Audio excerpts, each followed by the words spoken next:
Mais où sont donc passées mes clés? Cette banale question, on se l'est tous posée. Alors, au début, on en sourit. Mais, lorsque l'on vieillit et que ces situations d'amnésie passagère se répètent, on ne peut s'empêcher de craindre la maladie d'Alzheimer.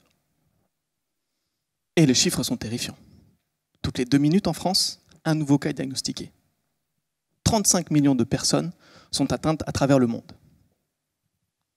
Et malgré plus d'1 siècle de recherche, toujours aucun traitement disponible pour les malades.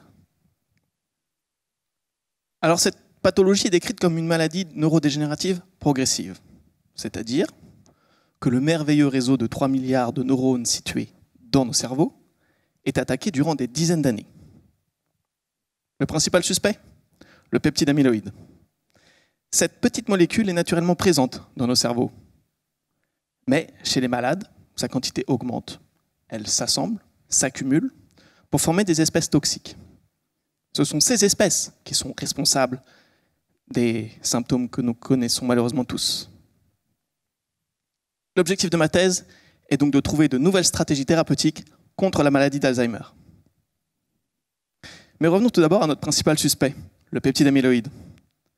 La communauté scientifique a proposé de l'isoler d'une scène de crime bien trop complexe pour l'observer en flagrant délit de formation d'espèces toxiques.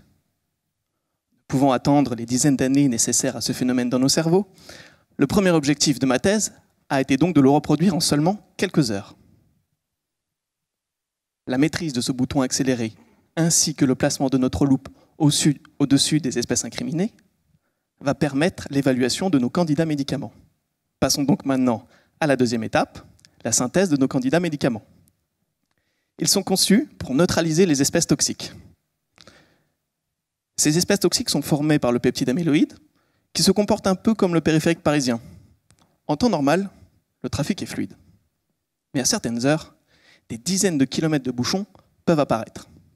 Il faut alors réguler le trafic. Soit en empêchant l'arrivée des nouveaux véhicules, soit en accélérant le départ des voitures coincées. Nos candidats médicaments fonctionnent sur le même principe. Empêcher la formation des espèces toxiques, les bouchons, ou accélérer leur disparition. Ces analyses ont permis d'identifier 2 candidats médicaments particulièrement prometteurs. Finalement, l'ensemble de ces travaux va permettre, je l'espère, de trouver des nouveaux traitements de la maladie d'Alzheimer. Mais pas sûr pour autant que nos clés cessent de disparaître.